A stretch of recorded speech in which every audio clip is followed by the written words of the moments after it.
For this next problem, we want to examine the graph of a function.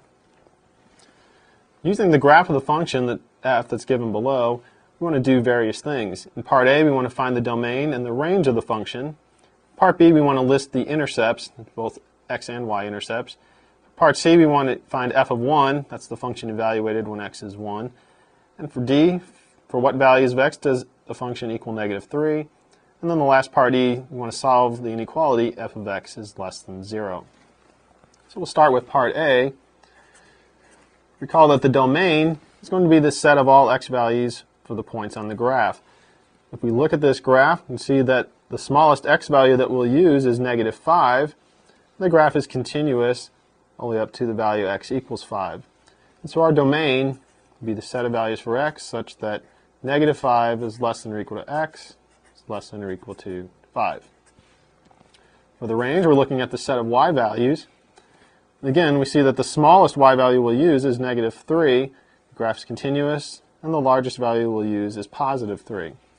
So our range is the set of y values such that -3 is less than or equal to y, is less than or equal to 3. For part B, we want to list the intercepts. The intercepts are points where the graph crosses an axis. So we have 3. You see that it crosses the x-axis at 2 points, and we cross the y-axis at 1 point. So our intercepts are -2, 0. That's an x-intercept. The other x-intercept will be +2, 0. And then we have a y-intercept, 0, 2.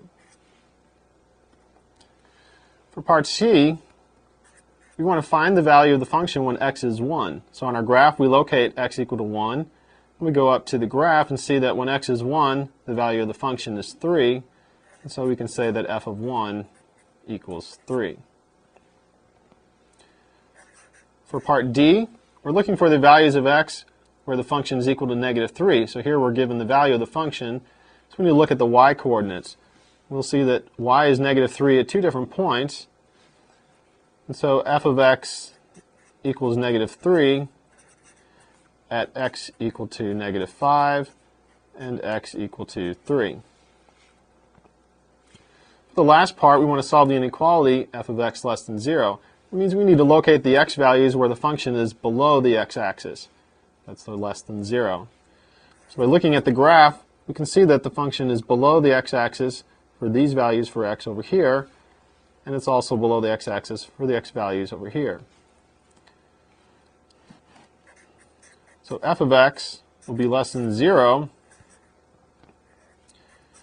for values of x that are less than -2, greater than or equal to -5. So we'll write -5 less than or equal to x, less than -2. Or we want x to be greater than 2, but less than or equal to 5.